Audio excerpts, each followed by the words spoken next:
This year marks the 75th anniversary of the China-Indonesia relations. In fact, these relations has entered the best era for the modern times, pushing forward by the two head of states. The Chinese Consulate General in Denpasar, we take care of three provinces: province of Bali, East Nusa Tenggara, and West Nusa Tenggara. In fact, the relations between China and the three provinces didn't start recently. It has a long history, more than 1,000 years.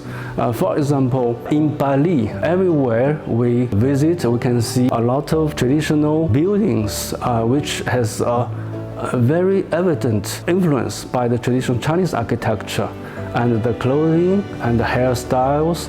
Even now, in the religion activities, they still use the traditional Chinese coins to be one part of their practices. Since last year, the people-to-people exchanges have improved a lot. According to the statistics from Indonesia, the tourists to Bali has increased more than 60%. China now ranks the second largest number of tourists to Bali. The Chinese Consulate General in Denpasar will follow the people-centered diplomacy and consulate services. We play as a bridge between the people and the governments of the two countries. The most request that I received from the local people that they need more teachers from China to teach the Mandarin, to teach the Chinese language. Since 2 years, we have been cooperating with the Confucius Institute in Bali to have the courses for the Chinese language and culture. So we invite officials and staff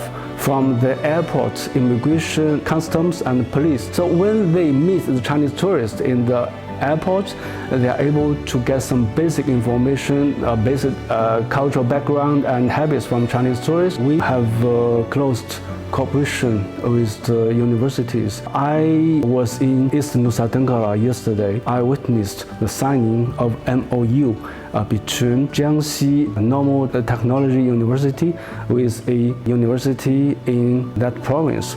Under our encouragement, these two universities, they will cooperate in the next 5 years, including exchange teachers and scholars and giving the Chinese education.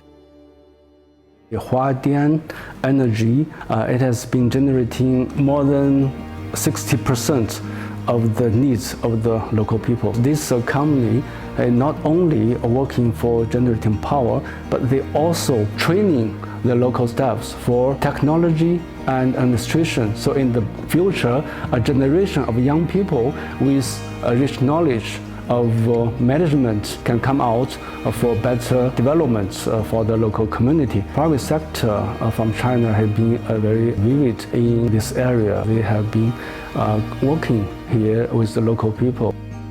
We have worked with Yunnan province in some counties in Bali. So they provide some new advanced seeds to grow rice, improving the plantation.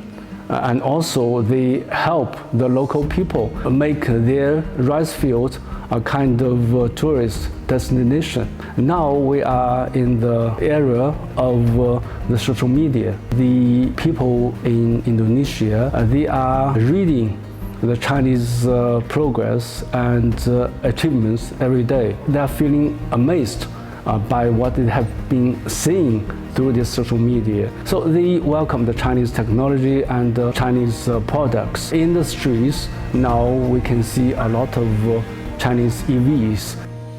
Indonesia is a very large country, is an emerging country from the global south. China and Indonesia were developing countries. We have a very similar history experiences. Now China is on the road of renaissance, on the road of modernization. This modernization cannot be reached by China alone. It needs solidarity and cooperation with Indonesia, with other countries of the global south, because the cooperation between the global south will play an important role for making the world more peaceful, more just, and more development.